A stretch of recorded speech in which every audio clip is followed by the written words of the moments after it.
Hello good morning everyone. ठीक है, आज আমি তোমাদেরকে বাস্তব সংখ্যা বা রিয়েল নাম্বার নিয়ে ডিসকাস করব। আজ আমরা এতদিন আমি আমার চ্যানেলে ক্লাস 8 এর ম্যাথ নিয়ে ডিসকাস করেছি। ক্লাস 8 এর ম্যাথগুলো সব চ্যাপ্টার ওয়াইজ ডিসকাস করেছি। আজ ক্লাস 9 এর শুরু করছি, এবার চ্যাপ্টার ওয়াইজ চলতে থাকবে। তো ক্লাস 9 এর আজকের ম্যাথের ক্লাস চ্যাপ্টার হচ্ছে যে বাস্তব সংখ্যা বা রিয়েল নাম্বার। ঠিক আছে, বাস্তব সংখ্যা বা রিয়েল নাম্বার।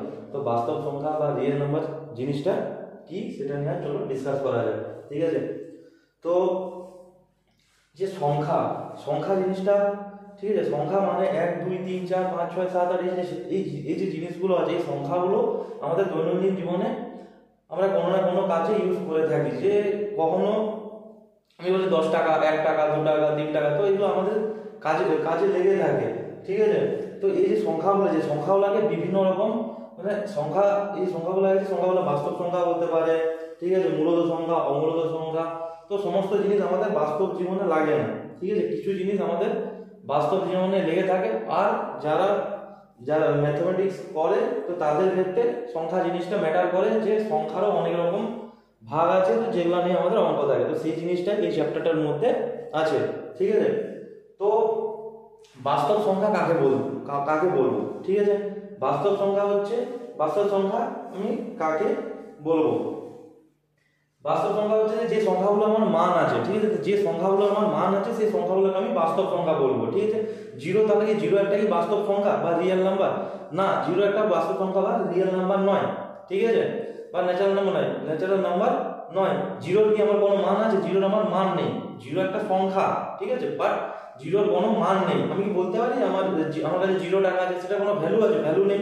ঠিক আছে, তাহলে জিরো আমার কখনো বাস্তব সংখ্যা নয়। বাট 1 2 3 4 5 6 7 8 এগুলো হচ্ছে আমার বাস্তব সংখ্যা। ঠিক আছে, তার কারণ আমি যদি বলি আমার পুজোয় একটা জামা প্যান্ট হয়েছে, তার মানে কি তার একটা মান আছে।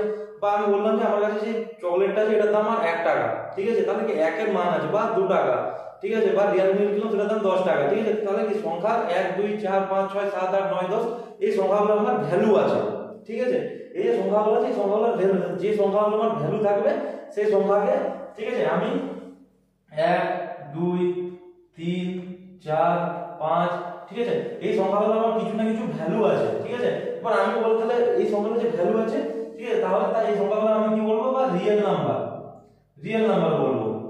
এই সংখ্যাগুলো আমি বলবো রিয়েল নাম্বার। ঠিক আছে, আমি তাহলে কখনো বলতে পারি যে আমি তাহলে কখনো আমার মনে কোশ্চেন আসতেই পারে, তাহলে কি -1 0, তো জিরোর কোনো মান নেই। -1 -2 -3 এগুলো আমাদের ম্যাথমেটিক্সে এই জিনিসগুলোর মান আছে। বাট বাস্তব জীবনে আমি বলতে পারি আমার কাছে -1 একটা প্যান জামা আছে? না, বলতে পারি না। তাহলে কি বাস্তব জীবনে ওই জিনিস -1 -2 -3 ভ্যালু নেই, বাট ম্যাথমেটিক্সে ভ্যালু আছে। কিন্তু তাই -1 -2 -3 তো বাস্তব সংখ্যার মধ্যে পড়ে না। বাস্তব সংখ্যা মানে হচ্ছে আমাদের বাস্তব জীবনে যে সংখ্যাগুলোর ভ্যালু আছে 1 2 3 4 5, আনলিমিটেড 10 12 14 15 16 17 18 19 20 যত বলছে এগুলো হচ্ছে আমাদের বাস্তব সংখ্যা বা রিয়েল নাম্বার। ঠিক আছে, পর হোল নাম্বার কি? হোল নাম্বার জিনিসটা হচ্ছে যে জিরোর সাথে জিরোকে নিয়ে, ঠিক আছে, জিরোকে নিয়ে 0 1 2 3 কন্টিনিউ। ঠিক আছে, তো মানে হচ্ছে যে জিরো আমার কি বাস্তব সংখ্যা নয়। কি তার কারণ হচ্ছে যে জিরোর কোনো আমার ভ্যালু নেই, তাই জিরো বাস্তব সংখ্যা বা রিয়েল নাম্বার নয়। আর হোল নাম্বারের মধ্যে আমার কি জিরো পড়ে। জিরোর সাথে যত আমার রিয়েল নাম্বার বা ন্যাচারাল নাম্বার আছে সবকে নিয়ে আমাদের কি হয়? Whole number. ঠিক আছে, ঠিক আছে, এবার হোল নাম্বার গেল। এরপর আমার আসছে যে ইন্টিজার। ঠিক আছে, ইন্টিজার মানে হচ্ছে কি পূর্ণ সংখ্যা। ইন্টিজার মানে আমার কি হচ্ছে? পূর্ণ সংখ্যা। ঠিক আছে, তো পূর্ণ সংখ্যা মানে কি ভগ্নাংশ আকারে আসবে না। ঠিক আছে, মানে কি ভগ্নাংশ আকারে আসা মানে কি 1/2 2/3 এই আকারে আমার আসবে না। ইন্টিজার মানে হচ্ছে নরমাল সংখ্যা, 1 আসতে পারে, 2 আসতে পারে, 3 আসতে পারে, 4 আসতে পারে, 5 আসতে পারে। ঠিক আছে, এবার এই ইন্টিজার্সের মধ্যে দুটো ভাগ আছে। ঠিক আছে, একটা হলো কি ধনাত্মক পূর্ণ সংখ্যা, আর একটা হলো কি ঋণাত্মক, মানে হচ্ছে তো পজিটিভ আর নেগেটিভ। আর কি পজিটিভ ইন্টিজার্স আর নেগেটিভ ইন্টিজার্স, মানে ধনাত্মক পূর্ণ সংখ্যা আর ঋণাত্মক পূর্ণ সংখ্যা। তাহলে ধনাত্মকের মধ্যে এটা আমার কি ধনাত্মকের মধ্যে আমার কি আসবে নরমাল 1 2 3 4 5, আর ঋণাত্মকের মধ্যে কি আসবে -1 -2 -3 -4 এইসব জিনিসগুলো আমার চলে আসবে। ঠিক আছে, তাহলে কি রিয়েল নাম্বার মানে হচ্ছে যে জিনিস আমার বাস্তব ভ্যালু যেমন 1 2 3 4 5 6 10 12 14 15 আনলিমিটেড। ঠিক আছে, হোল নাম্বার হচ্ছে 0 এর সাথে রিয়েল নাম্বারকে দিলে তাহলে কি হোল নাম্বার পাই। আর ইন্টিজার মানে হচ্ছে পূর্ণ সংখ্যা মানে কি প্লাসে মাইনাসে উভয় হতে হবে, শুধু ভগ্নাংশে হওয়া যাবে না। ঠিক আছে, 1 2 3 4 5 -1 2 3 4 5 6 7 8। ঠিক আছে, তাহলে কি ধনাত্মক পূর্ণ সংখ্যা আর ঋণাত্মক পূর্ণ সংখ্যা পেলাম হলো। ঠিক আছে, তারপরে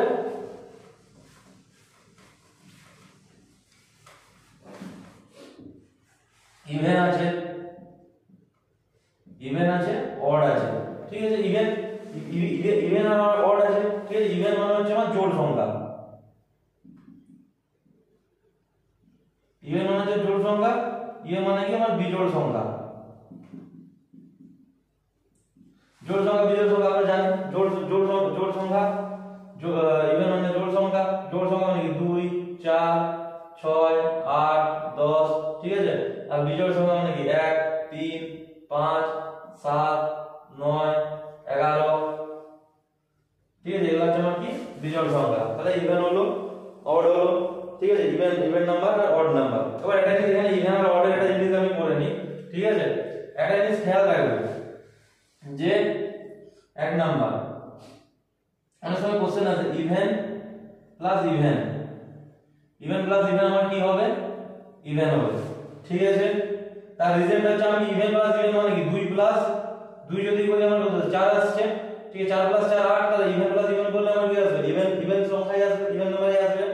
ঠিক আছে, তাহলে even minus even minus even করলে আমার কি আসবে ইভেনে আসবে। তার রিজল্টটা কি আমি যদি 4 - 2 করি আমার কত আসছে 2 আসছে। 4 - 2 করলে আমার কি 2 আসছে। তাহলে ইভেন মাইনাস ইভেনই আসছে। ঠিক আছে, তারপরে আমার কি ইভেন ইনটু ইভেন করলে ইভেন করলে আমার কি ইভেনই আসবে। আমি 4 * 2 করি 8 আসছে, 8 * 2 করি 16 আসছে। তাহলে ইভেন ইভেনই আসছে। এবার আমি কি আসি অড প্লাস অড যোগ করলে কিন্তু আমার ইভেন আসে। তার কারণটা আমি অড যদি 3 ধরে নিই আর 5 ধরে নিই কত আসছে 8 ধরে 8 হয়ে যাচ্ছে। 7 আর 11 যদি যোগ করি 18 আসছে। ঠিক আছে, অড প্লাস অড আমার কি আসবে ইভেন আসবে। ঠিক আছে, এবার আমার কি আসবে অড মাইনাস অড। তাহলে কি 11 মাইনাস যদি 7 করে আমি 4 আছে। অড মাইনাস অড আমার কি আছে ইভেনই আছে। ঠিক আছে, অড প্লাস অড ইভেন আসছে, অড মাইনাস অড আমার কি আসছে ইভেন আসছে। ঠিক আছে, এবার অড আর ইভেন দুজনকে মিনিমাইজ করা যাক। ঠিক আছে, অড প্লাস ইভেন আর কি আসবে অড আসবে।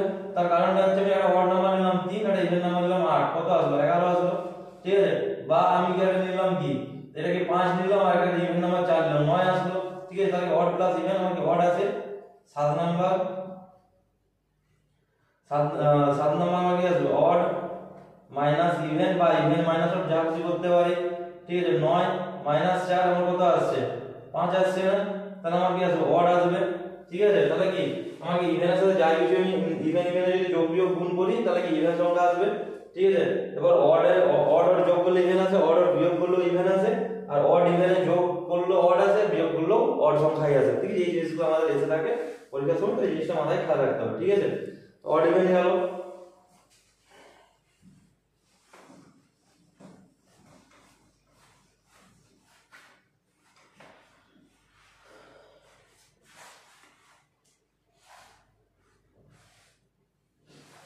অড ইভেন গেল। এবার আমার কি আসছে আমার মৌলিক সংখ্যা।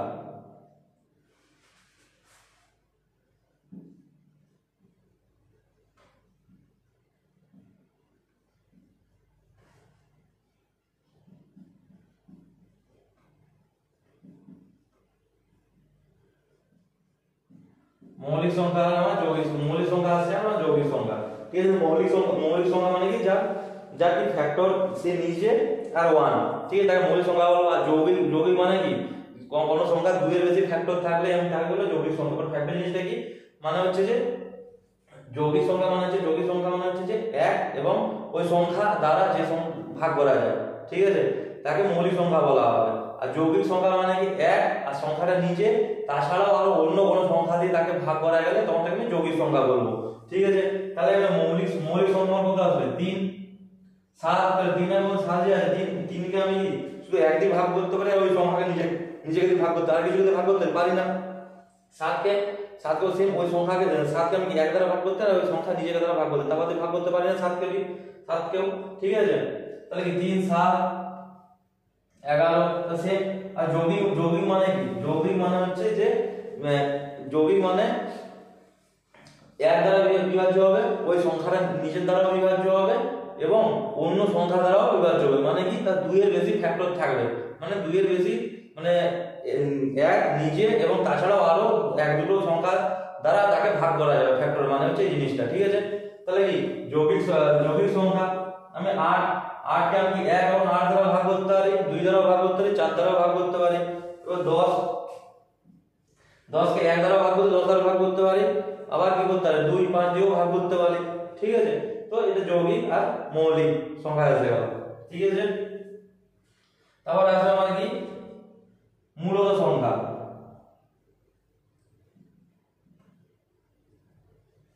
রেশিওনাল নাম্বার। মূলদ সংখ্যা মানে রেশিওনাল নাম্বার। তাহলে কি মূলদ সংখ্যা মানে জিনিসটাকে আমি যে সংখ্যাকে আমি p/q, ঠিক আছে, p/q আকারে প্রকাশ করতে পারি, ঠিক আছে। রেশিওনাল নাম্বার বা মূলদ সংখ্যা মানে যে সংখ্যাটাকে আমি কি p/q আকারে p/q আছে তো p/q আকারে প্রকাশ করতে পারি, তাকে আমি কি বলবো মূলদ সংখ্যা। যেখানে আমার কি আসবে q not equal to 0, q not equal to 0। আমার যদি q যদি আমার not equal to 0 চলে আসে, আমার যদি q equal to 0 চলে আসে তাহলে আমার ইনফিনিটি হয়ে যাবে সংখ্যাটা।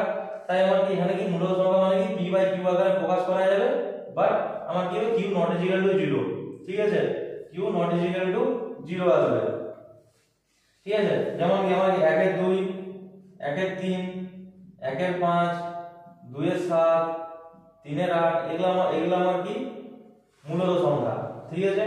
মূলদ সংখ্যা রেশিওনাল নাম্বার। তারপর আমার কি আসবে অমূলদ সংখ্যা।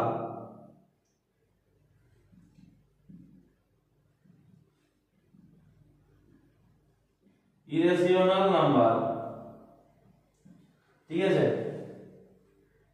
মূলদ সংখ্যা মানে কি রেশিওনাল নাম্বার, অমূলদ সংখ্যা ইরেশিওনাল নাম্বার, ঠিক আছে। তো মূলদ সংখ্যা মানে কি p/q আকারে যে সংখ্যাকে দিয়ে করা যায় তাকে p/q আকারে সাজানো যায়, তাকে আমি মূলদ সংখ্যা বলবো। আর অমূলদ সংখ্যা মানে হচ্ছে যেগুলো আমার রুট আকারে থাকে, যেমন আমার কি √5, ঠিক আছে, √5 √7, ঠিক আছে, √11, এগুলো আমার কি ইরেশিওনাল নাম্বার। এবার একটা জিনিস দেখা যায় যে আমি যে মূলদ সংখ্যা আছে, ঠিক আছে, মূলদ সংখ্যা সমস্ত একটা জিনিস খেয়াল রাখতে হবে যে মূলদ সংখ্যার ক্ষেত্রে, ঠিক আছে, মূলদ সংখ্যার যোগ এবং বিয়োগ যদি করি, সাপোজ দুটো মূলদ সংখ্যার যোগ বিয়োগ করছি, এবার অমূলদকে হাটিয়ে দিই, ঠিক আছে।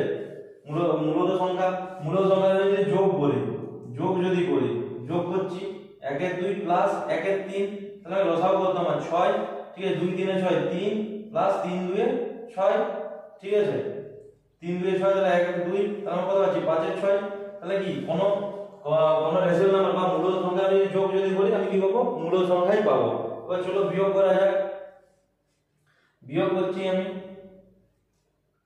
1 এর 2 মাইনাস 1 এর 3, তাহলে মানে কি 6 লসাগু 2 3 এ 6 3 মাইনাস 3 2 6 2, মানে কি 1 এর 6। তাহলে মূলদ সংখ্যার যোগ এবং আমি যদি বিয়োগ করি আমি কি পাবো, আমি মূলদ সংখ্যাই পাবো, ঠিক আছে। এবার আমি যদি গুণ করি 1 এর 2 ইনটু 1 এর 3 আমি পাচ্ছি কত 1 এর 6, তাহলে গুণ করলে আমি কি পাচ্ছি মূলদ সংখ্যাই পাচ্ছি। এবার আমি যদি ভাগ করি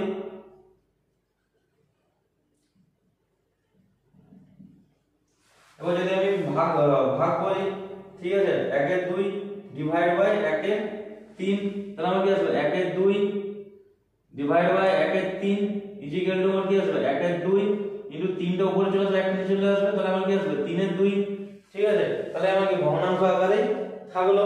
তাহলে কি আমি কি মূলদ সংখ্যা যোগ বিয়োগ গুণ ভাগ যাই করি সেটা আমি কি মূলদ সংখ্যায় থাকবে। আমাদের যে এখন তোমাদের কোশ্চেনের যে প্যাটার্ন এসেছে তাতে কি আমার কি যে এমসিকিউ আকারে দিচ্ছে, মাল্টিপল চয়েস কোশ্চেন দিচ্ছে, ঠিক আছে। মাল্টিপল চয়েস কোশ্চেনে তোমাদের কি আমি ইভেন আর অডের যে জিনিসটা দেখালাম, ঠিক আছে, ইভেন ইভেন যোগ করলে কি আসতে পারে, ইভেন অড যোগ করলে, ইভেন অড গুণ করলে, বা আমাদের যে মূলত সংখ্যা আছে মূলত সংখ্যা একে অপরের সাথে যদি যোগ করা হয়, ঠিক আছে, তাহলে কি হয়, গুণ করলে কি হয়, বিয়োগ করলে কি হয়, ভাগ করলে কি হয়, এই জিনিসগুলো আমাদের জিজ্ঞাসা করে থাকে, আর চারটা অপশন দিয়ে দেবে, ঠিক আছে। তারপরে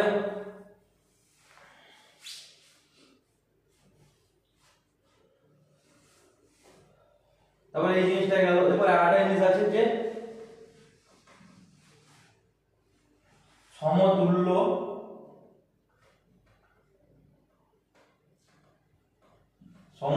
মূলত সংখ্যা, সমতুল্য মূলত সংখ্যা 4/6, 6/9, 8/12, ঠিক আছে।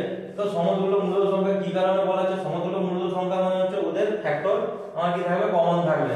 তার কারণ হচ্ছে এদের যে ফ্যাক্টর, ঠিক আছে, এটাকে আমি কি বলতে পারি 2/3, ঠিক আছে, এটাকেও আমি কি বলতে পারি 3 দিয়ে যদি কেটে দিই 3 2 6, 3 3 9, ঠিক আছে। আবার এটাকে আমি কি বলতে পারি 4 2 8, আবার কি 4 3 12, তাহলে কি সবার মধ্যে আমার কি 2 এর 3টা আমার কি আছে, কমন আছে, ঠিক আছে। তাহলে কি এই 2 এর 3 কমন থাকার জন্য, 2 এর 3 কমন আছে, তাহলে কি আমার যে সংখ্যাগুলোকে আমি কি আছে যে 2/3 আছে, বাট উপর নিচে আমি কিছু না কিছু উপর নিচে আমি কি কোনটা এই যে 2/3 আছে, 2/3 মূলত সংখ্যা আমি উপরেও আমি 4 গুণ করতে, নিচেও 4 গুণ করতে পারি, এটার উপরে 6 গুণ করতে পারি, নিচে আমি কি 6 গুণ করতে পারি। তো ওই আকারে এটা লেখা ছিল, তাই এই জিনিসটা আমি কি বলতে পারি কি, তাই অনেক সময় দিবে যে এই যে ভগ্নাংশটা আছে বা এই যে মূলত সংখ্যাটা আছে, তাহলে এই মূলত সংখ্যাটা আমার কি সমতুল্য মূলত সংখ্যা কি না যাচাই করো। তখন কি তুমি এভাবে দেখে নেবে, কেটে করে কি হ্যাঁ সেম কমন জিনিস আসছে কি, তার কমন জিনিস যদি আসে তাহলে কি সমতুল্য মূলত সংখ্যা, ঠিক আছে। তাহলে এরপর আমাদের যে জিরো নিয়ে ডিসকাস করলাম, জিরো একটি। এবার আমরা মূলত সংখ্যা, যেমন আমার কি 5 আছে, আমার কি মূলত সংখ্যার ডেফিনেশনে কি আছে, ডেফিনেশন আছে কি যে কোনো সংখ্যাকে আমি যদি p/q আকারে চাই ঋণাত্মক হোক চাই ধনাত্মক হোক, এখানে কিন্তু ম্যাটার করে না মূলত সংখ্যার ক্ষেত্রে, ঠিক আছে। মূলত সংখ্যার ক্ষেত্রে আমার কোনো কিছু ম্যাটার করে না, শুধু সেই সংখ্যাটা p/q আকারে হতে হবে আর q not equal to 0 হওয়া চাই, ঠিক আছে। q not equal to যদি 0 হয়, তাহলে আমি যে 5 আছে, 5 একটি মূলত সংখ্যা না অমূলত সংখ্যা, 5 একটি, আমি 5টাকে যদি বলে মূলত সংখ্যা আকারে প্রকাশ করি, আমি 5টাকে বলতেই পারি 5/1, যেখানে আমার কি p এর মান 5 আর q এর মান আমার কি 1, ঠিক আছে। তাহলে 5টাকে সাজাতে পারি মূলত সংখ্যা, বা আমি 7কেও সাজাতে পারি, ঠিক আছে। তাহলে কি এভাবে সাজানো যায়। এবার আমাকে যদি বলে যে 0 একটি জিরো যে জিনিসটা আছে, 0 আমাদের কি হোল নাম্বারের মধ্যে পড়ে, বাট রিয়েল নাম্বারের মধ্যে পড়ে না, কোনো বাস্তব ভ্যালু নেই, জন্য বাস্তব সংখ্যা বা রিয়েল নাম্বারের মধ্যে পড়ে না, ঠিক আছে। এখন কি 0 যে জিনিসটা আছে, 0 একটা আমার কি পূর্ণ সংখ্যা, 0 কেমন, তাহলে আমি একটু আগে ইন্টিজার্স করলাম বা পূর্ণ সংখ্যার মধ্যে আমি ধনাত্মক ঋণাত্মক পেলাম, ঠিক আছে। তো এখানে 0 যে জিনিসটা, 0টা আমার কি করে পূর্ণ সংখ্যা বা ইন্টিজার্সের মধ্যে পড়ে না, ও ধনাত্মক বা ঋণাত্মক এই জিনিসটাকে আমার কি প্রকাশ করে না, ঠিক আছে। তো 0 ইন্টিজার্সের মধ্যে পড়ে না, ঠিক আছে। আর 0 একটা কি হোল নাম্বারের মধ্যে পড়ে, ঠিক আছে। তারপরে এটা মূলত হয়ে গেল, অমূলত হয়ে গেল। তারপরে কি করা যায়, এবার আমরা আসি যে এই যে জিনিসটা আছে এটাকে মূলত সংখ্যা বললাম, এবার আমাকে এই যে জিনিসটাই আছে, জিনিসটা আমি ভগ্নাংশে আসি এবারে, ঠিক আছে। এবার ভগ্নাংশে যখনই আসবো, ঠিক আছে, এই জিনিসটা মুছি, এবার ভগ্নাংশ নিয়ে ডিসকাস করা যাক, সংখ্যা নিয়ে ডিসকাস করব ভগ্নাংশ।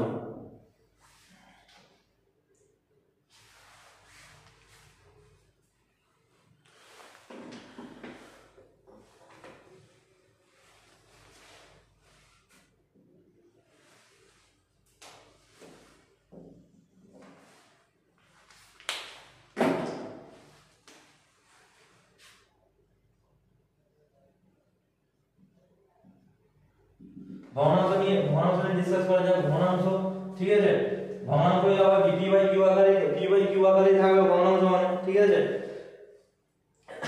এবার প্রকৃত ভগ্নাংশকে দুটো ভাগে বিভক্ত করছি, প্রকৃত ভগ্নাংশ আর অপ্রকৃত ভগ্নাংশ। এবার যখন মূলত সংখ্যার ভগ্নাংশের মধ্যে ডিফারেন্স, আমি যখন নরমাল যে পূর্ণ সংখ্যা আছে বা পূর্ণ নরমালি পূর্ণ সংখ্যা চাই ধনাত্মক চাই +5 বা -5 সেটাকে আমি কি 5/1 মানে কি মূলদ আকারে প্রকাশ করতে পারছি, ঠিক আছে, মূলদ সংখ্যা করতে পারি, বাট 5টাকে আমি শুধু ভগ্নাংশ বলতে পারি না। এটাই হচ্ছে আমার মূলদ সংখ্যা ভগ্নাংশের মধ্যে ডিফারেন্স। ভগ্নাংশের ক্ষেত্রে আমার সংখ্যা যে কোনো সংখ্যায় আমার p/q আকারেই থাকবে, ঠিক আছে। ভগ্নাংশ মানে কি p/q আকারে দেব, p কে আমি কি বলবো, লব বলবো, আর আমার q যেটা যে qটা আমার হলো হর, ঠিক আছে। এখানে আমার কি বড় হতেই পারে লব হরের থেকে, অল টাইম যখন হর বড় হবে সেটার কোনো মিনিং নেই। যেমন আমার ভগ্নাংশ 2/5 আমি আবার ভগ্নাংশ 5/2 এটাও হতে পারে, এর মধ্যে কোনো ফারাক নেই, ঠিক আছে। তার কারণ আমি এটা যদি ভাগ করে বের করে এটাও আমার কি পয়েন্টে আসবে, ঠিক আছে, আবার এটা যদি ভাগ করি সেটা আমার পয়েন্টে আসবে, ঠিক আছে। তার মানে এটা ভগ্নাংশ। মূলদ সংখ্যা ভগ্নাংশের মধ্যে ফারাক হচ্ছে এটাই যে যে কোনো সংখ্যাকে আমি কি শুধু কিউর মান 0 হওয়া যাবে না, ঠিক আছে। মূলদ সংখ্যার ক্ষেত্রে কিউর মান 0 না করে, যেমন 5 আছে এটা পূর্ণ সংখ্যা, সেটাকে আমি 5/1 বলে সেটাকে বলতে মূলদ সংখ্যা আকারে প্রকাশ করেছি, বা 6 কে 6/1 আকারে প্রকাশ করে এটা মূলদ সংখ্যায় প্রকাশ করেছি, বাট ভগ্নাংশ জিনিসটা টোটালি ভগ্নাংশ আকারে থাকবে। এটাই হচ্ছে তোমার মূলদ সংখ্যা আর ভগ্নাংশের মধ্যে ফারাক, ঠিক আছে। এবার প্রকৃত ভগ্নাংশ আমার জিনিসটা কি, প্রকৃত ভগ্নাংশ আর অপ্রকৃত ভগ্নাংশ। প্রকৃত ভগ্নাংশ মানে হচ্ছে যে ভগ্নাংশটা, ঠিক আছে, যে ভগ্নাংশটা আমার কি হবে -1 এর থেকে বড় হবে আর +1 এর থেকে ছোট হবে, ঠিক আছে। মান প্রকৃত ভগ্নাংশের মানটা আমার কি -1 এর থেকে বড়, এখানে মিলিয়ে আমার কি ভগ্নাংশ ধরে নিলাম, ভগ্নাংশ যেটাকে -1 এর থেকে আমার কি বড় হবে আর কি +1 এর থেকে আমার ছোট হবে, ঠিক আছে। যেমন হয়ে গেল আমার 1 এর 2, যেমন আমার কি 1 এর 2, 1 এর 3, ঠিক আছে। তাহলে এই যে সংখ্যাগুলো আছে কি আমার কি এর থেকে বড়, -1 এর থেকে বড় আর কি +1 এর থেকে ছোট, ঠিক আছে। তাহলে এই জিনিসগুলো কি হলো প্রকৃত ভগ্নাংশ। আর অপ্রকৃত ভগ্নাংশের ক্ষেত্রে কোনো কিছু ম্যাটার করে না। অপ্রকৃত ভগ্নাংশের ক্ষেত্রে আমার যদি এই জিনিসটা দেখতে হবে, যেমন বলো যে কোশ্চেন দিয়েছে এই ভগ্নাংশের মধ্যে কোনগুলো প্রকৃত ভগ্নাংশ কোনগুলো অপ্রকৃত ভগ্নাংশ। তো প্রকৃত ভগ্নাংশ বোঝার ক্ষেত্রে আমার কি দেখতে হবে যে প্রকৃত ভগ্নাংশ মানে হচ্ছে যে ভগ্নাংশগুলোর মান -1 এর থেকে বড় আর কি +1 এর থেকে ছোট, যেমন 1 এর 2 1 এর 3 আমি ইজিলি বুঝতে পারবো যে +1 এর থেকে ছোট, -1 এর থেকে বড়। আর অপ্রকৃতর ক্ষেত্রে ওটা কিছু ম্যাটারই করে না। অপ্রকৃত কি প্রকৃত ভগ্নাংশ ছাড়া যত ভগ্নাংশ সব ভগ্নাংশগুলো অপ্রকৃত ভগ্নাংশ বলবো, ঠিক আছে। মানে হচ্ছে কি +1 এর থেকে বড় হতে পারে, ঠিক আছে, +1 এর থেকে বড় হতে পারে, যেমন কি 3 এর 2, 8 এর 5, ঠিক আছে, এগুলো প্লাসের দিকে গেল, মাইনাসের দিকে কি -5 এর 3, ঠিক আছে, মানে কি -5 এর 3 যা খুশি হতে পারে, ঠিক আছে। মাইনাসে মানে কি এর মধ্যে কোনো লিমিট নেই, ঠিক আছে, ভগ্নাংশটা এর মধ্যে লিমিট নেই। এখানে কি আবার কি এখানে আমার কি -1 মিডিল আমার কি 0 আছে, তারপর +1 আছে না, ঠিক আছে, মিডিল আমার 0 আছে, ঠিক আছে। তাহলে আমার কি বলছে এখানে, তাহলে ভগ্নাংশটা কি হবে -1 এর থেকে আমার কি যা ছোট হতে পারে, +1 এর থেকে বড়ও হতে পারে, ঠিক আছে। কারণ কি 0 এর পরে সবথেকে বড় সংখ্যা -1 আছে, -1 এর পরে আমি যতই এদিকে যেতে থাকবো ততই সংখ্যাগুলো আরো কি ছোট হতে থাকবে, ঠিক আছে। তাই বলছি যে প্রকৃত ভগ্নাংশ মানে হচ্ছে কি -1 এর থেকে বড়, +1 এর থেকে ছোট, ঠিক আছে, প্রকৃত ভগ্নাংশ। আর অপ্রকৃত ভগ্নাংশ মানে হচ্ছে কি প্রকৃত ভগ্নাংশ ছেড়ে যত আছে সব অপ্রকৃত ভগ্নাংশ, ঠিক আছে, ওর কোনো লিমিট নেই, প্লাস মাইনাস যা কিছু হতে পারে, ঠিক আছে। আর প্রকৃত ভগ্নাংশ কখনোই মাইনাসে হবে না, ঠিক আছে, জিনিসটা খেয়াল রাখতে হবে।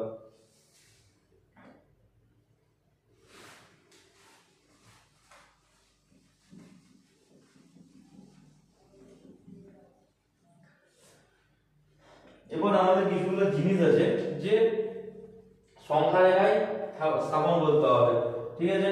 যেমন একটা সরেখা নিলাম,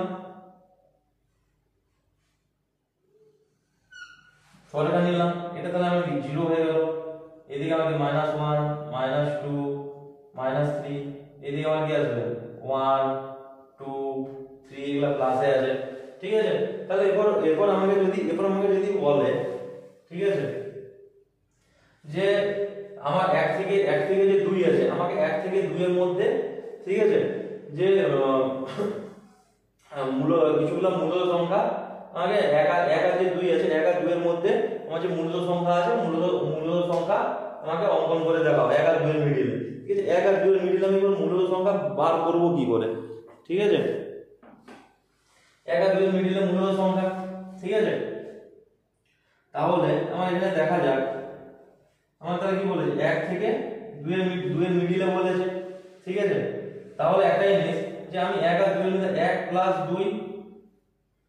2 ডিভাইড বাই 2 মানে আমার কত আসছে 3/2 আসছে না, 3/2 আসছে, ঠিক আছে। তাহলে এদের দুজনের যে মিডিল দেড় মানে কি 3/2, ঠিক আছে। দেড় মানে আমার কি 3/2, ঠিক আছে। 3/2 আসছে মিডিলটা, ঠিক আছে। তাহলে মিডিলে যদি 3/2 আসে তাহলে আমি কি করতে পারি যে 1 এর সাথে 3/2 যোগ যদি করি, ঠিক আছে। 1 এর সাথে যদি আমি 3/2 যোগ করি ডিভাইড বাই 2 করি, ঠিক আছে, তাহলে তার অর্ধেক চলে আসবে নিশ্চয়ই। আবার কি 2 এর থেকে আমার কি বড় হওয়া যাবে না, ঠিক আছে।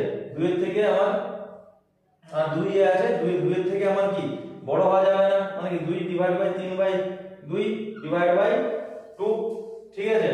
বা আমি এটাকে যোগ করতেও পারি, ঠিক আছে। যোগ করে ডিভাইড বাই 2 করি, তাহলে কি এভাবে মূলত সংখ্যা পেয়ে যাব। আবার আরেকটা জিনিস আমি কি করতে পারি এখানে, যেমন আমি যদি বলি 2 আর 3 এর মিডিলে করব, ঠিক আছে। 2 আর 3 এর মিডিলে করব, 2 থেকে 3 এর মিডিলে মূল সংখ্যা নির্ণয় করব।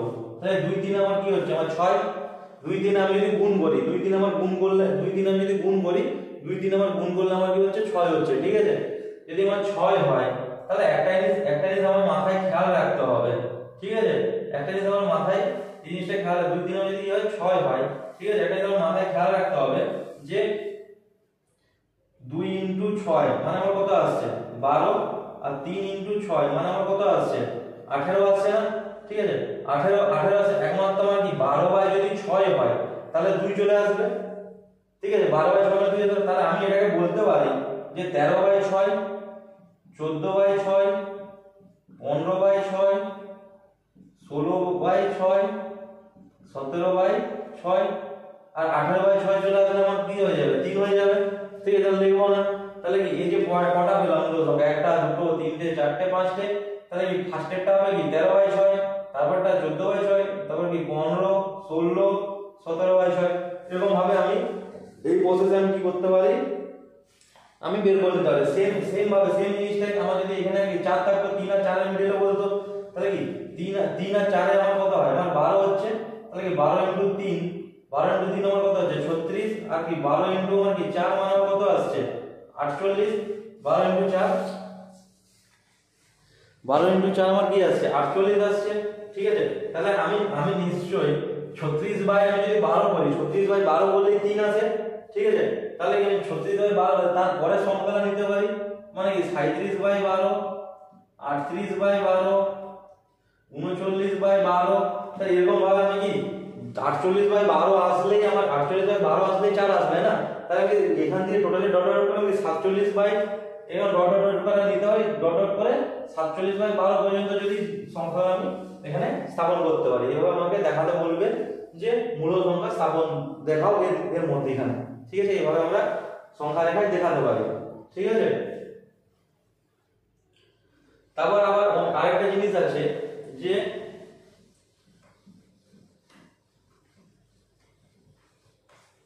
ধরো বলে দিল যে 4 ও 5 এর মিডিলে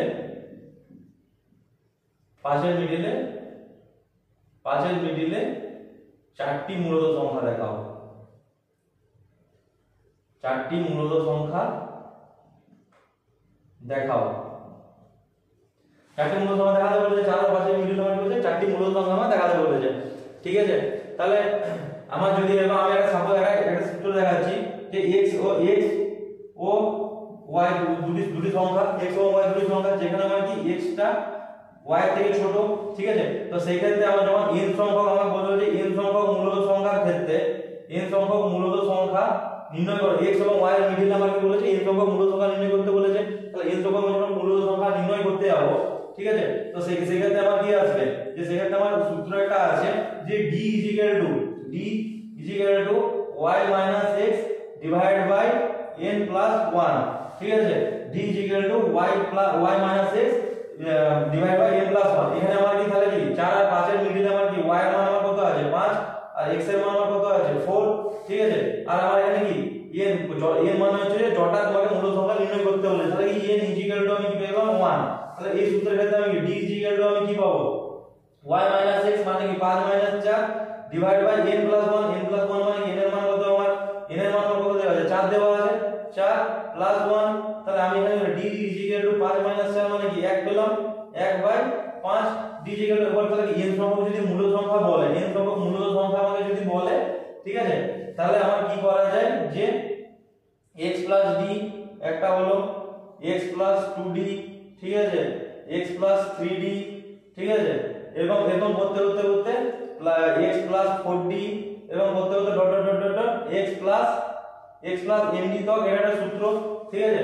তাহলে x + এটা যদি সূত্র যদি, তাহলে আমি এখানে x এর মান আমি কত জানি, আমি 4 জানি, 4 + d মানে 1 এর 5, ঠিক আছে, 4 + 1 এর d মানে 4 + 2 এর 5 2 d, ঠিক আছে, আবার কি 4 + 3 d মানে কি 3 এর 5, তাহলে এখানে যোগ করলে আমি কি পেয়ে যাবো যে 4 থেকে 5 এর মধ্যে যে মূল সংখ্যা, তাহলে আমি কি এটা মূল সংখ্যা, এখানে আমি 4 আর 5 এর एग्जांपल দিয়ে বোঝালাম, ঠিক, এখানে 4 আর 5 এর एग्जांपल দিয়ে ছাড়াও যে অন্য কোনো যদি আমাকে বলে যে অন্য কোনো বলে দিয়েছে যে সংখ্যা বলতে তাদের মিডলে মূল সংখ্যা নির্ণয় করো, তো সেখানে আমি কি এরকম সে y এবং x ধরে, ঠিক আছে, আমি d ইকুয়াল টু, এটাতে আমাদের সুবিধা হয়, ঠিক আছে, d equal to y - x divide by n + 1, y হলো কি বড় সংখ্যাটা আর x হলো কি ছোট সংখ্যাটা, আর ডিভাইড বাই n হলো কি জটা মূল সংখ্যা নির্ণয় করতে হবে n এর মান, ঠিক আছে। তো সেরকম করে d এর মান বেরিয়ে গেল, আর যোগ করে আমরা কি মূল সংখ্যা নির্ণয় করতে পারবো, ঠিক আছে।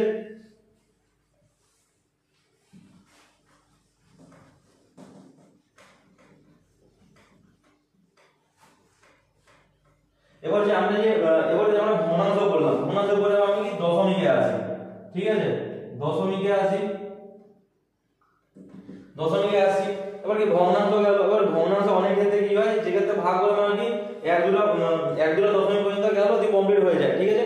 এবার অনেক ক্ষেত্রে কি হয় যে সেটা আমার কি এক দুটো দশমিকের পরেও আমি যতই ভাগ করতে কন্টিনিউয়াসলি ভাগ হতেই থাকে, যার দ্বারা আমি কন্টিনিউয়াসলি ভাগ করতে থাকবো না, ঠিক আছে, ভাগ করতে যাব না, তো দশমিক আকারে প্রকাশ, যদি কোনো একটা ভগ্নাংশকে বলতে চাই দশমিক আকারে প্রকাশ করতে, তো কিছু আছে যেমন আমার কি কিছু জিনিস থাকবে যেটা আমাকে কন্টিনিউয়াসলি ভাগ না করলেও আমার কি কেটে যায় পয়েন্ট আকারে এসে, ঠিক আছে, আর কিছু জিনিস থাকে কি কন্টিনিউয়াসলি ভাগ হতেই থাকে, যেগুলো কাটে না যে করে, যেমন সাপোজ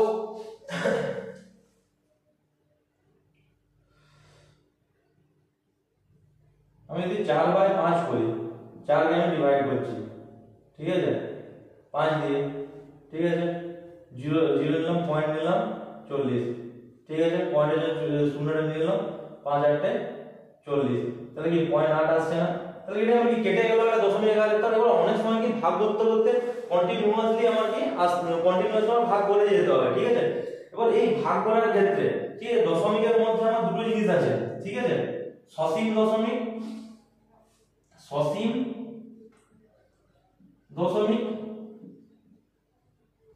আর একটা হলো কি আবৃত দশমিক, তাহলে কি দুটো জিনিস কি সসীম দশমিক আর কি আছে আমাদের আবৃত দশমিক, এই দুটো জিনিস আছে। তাহলে সসীম দশমিকের ক্ষেত্রে আমার কি হবে, সসীম দশমিক মানে হচ্ছে আমার যখন এই ভাজ্য আছে ভাগফল আছে, ঠিক আছে, যখন আমার এই ভাগশেষে, ঠিক আছে, 2 আর 5 আসতে থাকবে, 2 কন্টিনিউয়াসলি যখন ভাগশেষে 2 আর 5 আসতে থাকবে, ঠিক আছে, তখন তাকে আমি কি বলবো সসীম দশমিক। আর যখন আমার কি আবার যখন ভাগ করতে করতে ভাগশেষে এই ভাগশেষে মানে 2 আর 5 ছাড়া অন্য কিছু আসবে, 2 আর 5 যদি তখন তাকে সসীম দশমিক বলবো, আর 2 আর 5 ছাড়া যখন অন্য কিছু যখন আসবে তখন তাকে আমি কি বলবো আবৃত দশমিক। তাহলে কি সসীম দশমিক মানে কি হচ্ছে যখন আমার কি 2 আর 5 আসতে থাকবে ভাগশেষে তখন আমি সসীম দশমিক বলবো, আর 2 আর 5 ছাড়া অন্য কিছু আসবে তখন আমি কি বলবো আবৃত দশমিক, ঠিক আছে। তাহলে দেখো যেমন আমার দেওয়া যেমন আমি 5/3 এটাকে আমি ডিভাইড যদি করি তাহলে 3 1 কে 3, তাহলে 2 চলে এলো, 2 চলে আসছে, আর পয়েন্ট দিয়ে দিলাম 0, পয়েন্ট দিয়ে দিলাম, পয়েন্টের জন্য 0 চলে আসলো, তাহলে কি 3 6 18, আবার 2 চলে এলো, আবার 2 চলে এলো, আবার 0 নিলাম, 3 6 18, আবার 2 0 3 6 18, এই কন্টিনিউয়াসলি 2 আসছে, ঠিক আছে। তাহলে এটা আমার কি আসবে যে এটা আমার কি আসবে যে 5/3 এটা কি সসীম দশমিক সংখ্যা 5/3, ঠিক আছে। 2 আর 5 আসছে, 2 আসছে সসীম দশমিক, আরেকটা এক্সাম্পল করা যায় 17/6। 17/6 আছে, তাহলে কি 17 কে 6 দ্বারা আমি যদি ভাগ করি, ঠিক আছে 6 দিনে 18 যাবে না, 6 2 12, 5 চলে গেল, একটা পয়েন্ট নিলাম, শূন্য বসালাম, 6 8 48, 2 চলে গেল, আবার একটা শূন্য নিলাম, 6 3 18, 2 চলে গেল, আবার শূন্য নিলাম, 6 3 18, আবার 2 চলে গেল। তাহলে এখানে 2 আর 5 আছে, 17/6 যে আছে এটাও আমার কি সসীম দশমিক, এটাও একটা সসীম দশমিক, ঠিক আছে। সসীম দশমিক, সসীম দশমিক মানে হচ্ছে যখন আমার কি ভাগশেষ 2 আর 5 আসবে তখন তাকে সসীম দশমিক বলবো, ঠিক আছে। এবার আবৃত দশমিক, যেমন আমার একটা 16/7 আছে, ঠিক আছে, 16/7, 16টাকে আমি ভাগ যদি করি 7 দিয়ে, তাহলে আমার কি 7 2 14, ঠিক আছে, 7 2 আমার 14 আসছে, ঠিক আছে। আবার কি তাহলে 2 আসলো পয়েন্ট 0, পয়েন্ট 0 আসলো, তাহলে আবার কি এটা কি 7 2 14, আমার কি 6 আসলো, আর 0 নিতে পারি, ঠিক আছে। 7 7 49, 7 7 49, 7 8 56, 4 আবার 0, 7 5 35, ঠিক আছে, 35 5। তাহলে কি এখানে সসীম দশমিক মানে শুধু 2 আর 5 ছাড়া অন্য কিছু আসবে না, তোমাকে সসীম দশমিক বলবো। আর আবৃত দশমিক মানে আমার কি হচ্ছে যে 2 5 ছাড়া আর অন্য কিছু আসবে তখন তাকে কি বলবো, আবৃত দশমিক বলবো, ঠিক আছে। তো এইভাবে কি সসীম দশমিক গেল আর আবৃত দশমিক গেল, ঠিক আছে। ভগ্নাংশের ক্ষেত্রে কি প্রকৃত ভগ্নাংশ মানে কি -1 এর থেকে বড় হবে আর +1 এর থেকে কি ছোট হবে। অপ্রকৃত ভগ্নাংশ মানে কি আমার কি মাইনাস থেকে যত যেতে পারে, প্লাস থেকে যত যেতে পারে, ঠিক আছে। এটা গেল। তারপর কি দশমিক মধ্যে সসীম দশমিক, সসীম দশমিক আর আবৃত দশমিক গেল, ঠিক আছে। এরপর আরেকটা জিনিস শেখায় যে এখানে আমাদের যে দশমিকগুলো আসছে, ঠিক আছে, একটা জিনিস মাথায় খেয়াল রাখবে, ঠিক আছে। আবৃত দশমিককে ভগ্নাংশ আকারে প্রকাশ, তুমি ধরো 0.53 মাথায় একটা আবৃত দশমিক আছে। তো এখানে একটা জিনিস মাথায় খেয়াল রাখতে হবে যে এখানে একটা জিনিস মাথায় খেয়াল রাখতে হবে যে 0 আছে, তাহলে এটাকে আমি কি বলতে পারি 53 বলতে পারি, ঠিক আছে। এখানে আমার কি যে 3 আছে, তো 3 এর উপরে একটা পয়েন্ট আছে, তো এই জোটা পয়েন্ট থাকবে তার জন্য 9 আসবে। আর যে সংখ্যাটা আমার কি থাকবে খালি থাকবে, এখানে কি আরেকটা সংখ্যা আছে খালি, তার জন্য কি আসবে, একটা শূন্য আসবে। যেমন এটা যদি 0.53 থাকতো আর দুটোর মাঝে ডট থাকতো, ঠিক আছে, তাহলে আমার কি আসতো 53/9। তাই আমার কি সবসময় মাথায় খেয়াল রাখতে হবে যে আমার যটা আবৃত দশমিক থাকবে তটা 9 বসবে, এক একটা আবৃত দশমিক না, এক একটা 9, ঠিক আছে। তাহলে কি এখানে কি দুটো আবৃত দশমিক আছে, ঠিক আছে, তাহলে দুটো 9 বসবে। এখানে কি একটা আবৃত দশমিক আছে, তাহলে কি আরেকটার জন্য কি বসবে 0, ঠিক আছে। এটা ধরো 1.53 থাকতো, ঠিক আছে, দুটোর মাঝে ডট থাকতো, তাহলে এটা কি 1 পূর্ণ, এটাকে তখন এই যে পয়েন্টটা যেটা আছে পূর্ণ আকারে চলে আসবে, 1 পূর্ণ 53/99, দুটো ডট আছে। আবার যেটা থাকতো 1.53 এর মাথায় ডট, ঠিক আছে, তো বা 5 এর মাথায় ডট, ঠিক আছে, তো সেখানে 1 পূর্ণ 53/90, ঠিক আছে। তো এইভাবে তাহলে এটা ভগ্নাংশ আকারে চলে আসবে, আবৃত দশমিক থেকে ভগ্নাংশ, ঠিক আছে, এটা চলে গেল।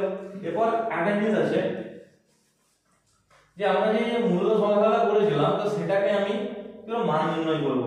যেমন আমার ধরো √2 আছে, ঠিক আছে, এক্ষেত্রে একটু ভাগটা অন্য টাইপের, √2, ঠিক আছে। তাহলে এখানে ভাগটা কি করে √2 এর মান বের করব, এখানে 1, তাহলে এখানে যে সংখ্যাটা বসবে সেই সংখ্যাটাই এখানে বসবে, ঠিক আছে। তাহলে কি 1 হয়ে গেল, 1 1 1, তাহলে কি মাইনাস করে দিলে কি 1 চলে এলো, ঠিক আছে। এখানে একটা পয়েন্ট বসাই, পয়েন্টের জন্য আমি দুটো শূন্য নিয়ে নিলাম, ঠিক আছে। এবার কি করে পয়েন্টের জন্য দুটো শূন্য দিলাম দশমিকের জন্য। এবার এখানে কি হবে 1 এর দ্বিগুণ বসবে, দ্বিগুণ, ঠিক আছে, 1 এর দ্বিগুণ বসবে। তারপর এখানে যেটা বসাবো, ধরো সাপোজ 4 বসালাম, 4 বসালে আমার কি ভাগ করতে হবে 4 দিয়ে, 24 4 96, ঠিক আছে। তাহলে এখানে 4 চলে এলো, আবার দুটো শূন্য নিলাম, ঠিক আছে, চলে এলো। এবার এই যে এখানে 2 বসে গেল, 4 এর দ্বিগুণ, এই যে 4টা আছে 4টার দ্বিগুণ কত হবে 8। এবার আমি এখানে যেটা বসাবো সেটা এখানে ভাগ করে বসাতে হবে। তাহলে এখানে কি 2 2 যদি বসাই তাহলে 2 দিকে 400 বেশি হয়ে যাবে, তাহলে আমি এখানে 1 বসাই। তাহলে কি এখানে কি তাহলে 1 করলে 281 আসছে, 281, 10 থেকে 1 বার 9, 8 থেকে 10 থেকে 8 বার 2, হাতে হলো 1, মানে 129 আসছে। তাই এখানে আরেকটা শূন্য বসাই, এখানে আমার কি তাহলে কি 2 8 বসে গেল, 1 এর দ্বিগুণ কত আমার 2, ঠিক আছে। এখানে আমাকে এখানে আরেকটা শূন্য বসাতে হবে, তাহলে তার রিজল্ট হচ্ছে যে আমি এখানে যে জিনিসটা বসাবো সেই জিনিসটাই ওইখানে বসাতে হবে, ঠিক আছে। তাহলে এখানে আমি 4, তাহলে এখানে আমার কি তাহলে 4 বসাতে হবে।